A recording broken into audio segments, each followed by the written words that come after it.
everybody. Thank you very much, everybody. Welcome to one. I'll invite online TV broadcast to kick off the interviews, please, and then the rest with an embargoed section for written media. So there's microphones there. If you please, gentlemen. What are these microphones for?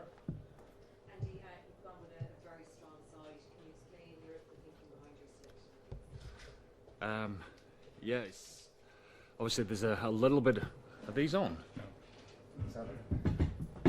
Do I need them? Yeah. Yeah.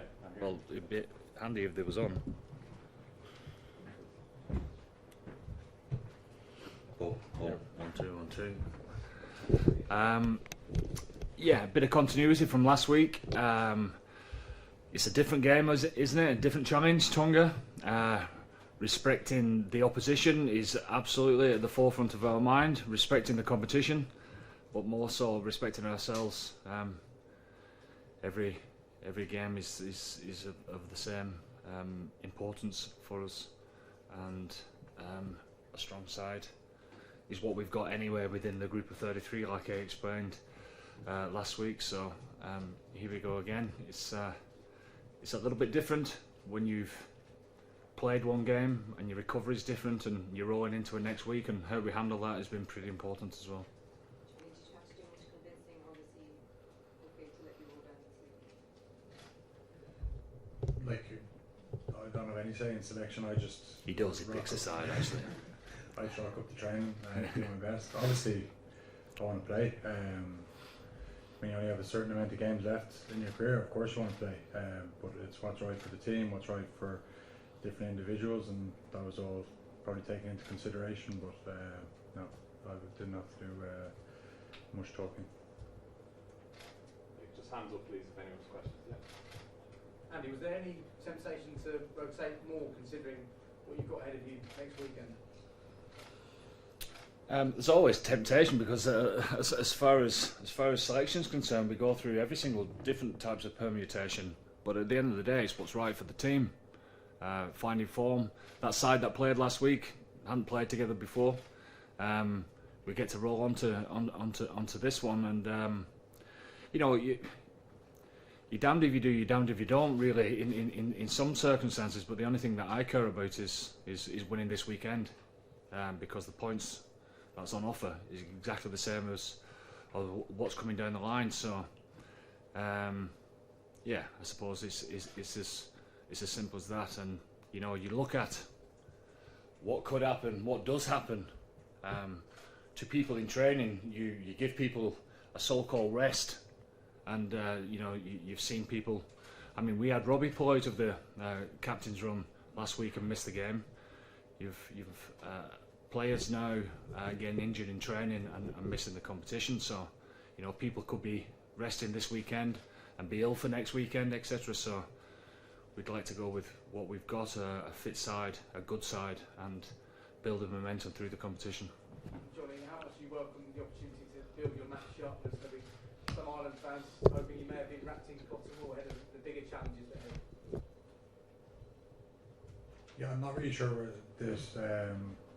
Like Tonga are a very good team, and they've got some very, very good players. They've had massive boosts with their selection, with the players that have come back to play for them. So some of the questions, I suppose, aren't really reflecting the way we're preparing and the way we're talking within camp. So yeah, we're expecting a very tough game against top class opposition with very good coaches. So it's going to be a tough game.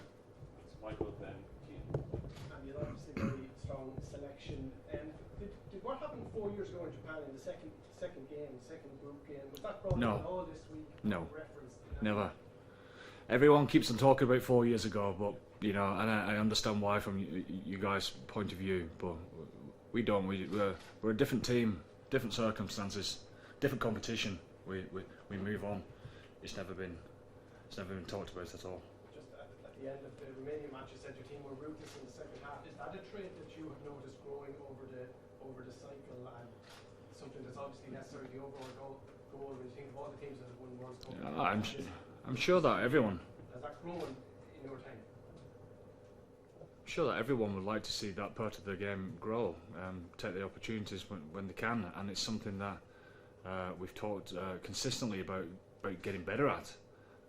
Making sure that we're consistent with getting better is absolutely the key. Having said that, the opposition's got a say in that, haven't they? And like Johnny alluded to, we're playing against a good side this weekend. Final questions here, please. Cian, then Ed, and then final one. Johnny, what would it mean to become Ireland's highest goal scorer?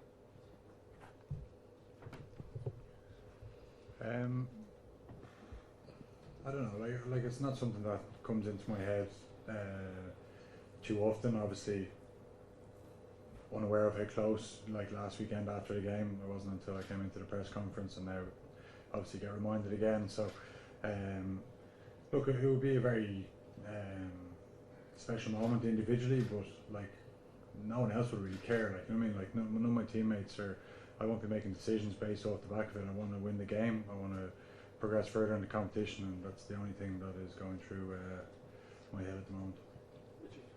Andy, how difficult are Tonga to analyse given the fact they don't play many Tier 1 nations and they've had such an influx of players from overseas? Well, we know the coaches and how they like to plan. We've watched every single game that they've played over the summer, and there's been plenty of them. And you say that they've not played many Tier 1 nations, but they play some big games and stood up in those games. And I think what you're saying there about personnel and people coming in for the first time, you know, they've been training within that group. All they're going to do is make those performances that we've seen stronger. So we're expecting them to. You know, I said a couple of weeks ago in regards to the Samoa game, there's a lot of similarities within that week to this week. You know, with the type of personnel that we're coming up against, we need to step up in that regard, because we surely know that Tonga is going to see this as a great way to start their competition. Thanks. Final questions. Ed, then Gabriel.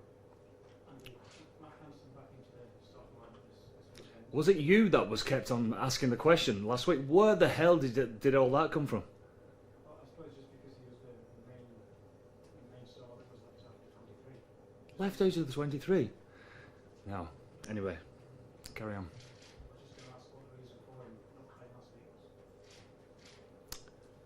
week was. Because we wanted to give somebody else a game. As simple as that. And case in point, actually, as far as everyone being ready to go. It's exactly the same this weekend. So Robbie pulls up on Friday, and Mike's covering 3 different positions off the bench and did superbly for that. That's the type of thing that needs to happen within a World Cup. So yeah, Mike's up next, isn't he? So you can ask him the question as well. Was he a naughty boy? He definitely wasn't. Sorry, I'm under pressure from conscious Gabriel in this section as well. Gabriel, if you just final question. Andy, is the strength of the team, just before we change, is also an endorsement of how well your preparation is done? Do you see a real physical strength and value in your preparation? So? Well, we definitely do, and you definitely hope so, wouldn't you? In regards to us being together for such a long time, we're fit, we're determined, and we've been on point as far as our attitude this week, and it needs to be that, because we need to take a step forward. Yeah, the squad at this moment in time is in great form, in great spirits. Tonga will have something to say about that. Thank you. The rest